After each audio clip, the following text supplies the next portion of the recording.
Ate Hana, Priscilla, shout out sa'yo, Ate Hana. Matagal niya ng idea na i-prank yung isa naming kasama din sa Queendom, si Ate Marian. Si Ate Marian kasi sa amin yung pinaka medyo gullible. Yung parang pag naisip mo na kung may ipaprank, ito yung ipaprank kasi maniniwala to agad. Magaling siya? Parang ganon. Mag-volleyball? Ano? Ano ba? Volleyball. Gullible! Okay. Parang napaisip ko. Akala ko Ako din. sa Queen daw yung pinakamagaling mag-volleyball. Wow. I'm sorry, okay. Tapos, Anyway, Gullible.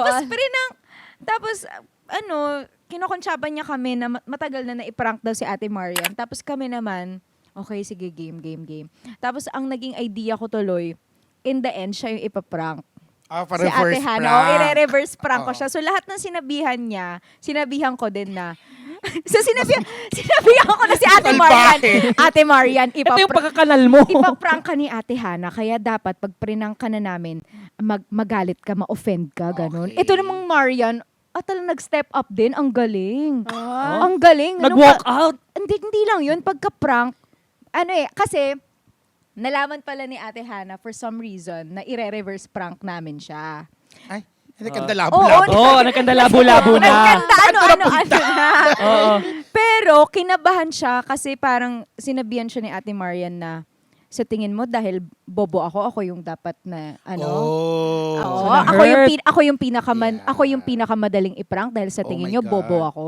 Okay. Ganon. Dahil sa tingin nyo, tatanga-tanga ako. Acting Ganon. galing. Oh. Gumanon. Tapos, hindi lang yun. Lumabas, nag-walk out yung Marian. Sabi ko sa kanya, lumabas din ako. Kasi sabi ko, wait lang, titignan ko, itatry ko pabalikin. Sabi ko, umuwi ka na. Mag-book ka na ng Grab.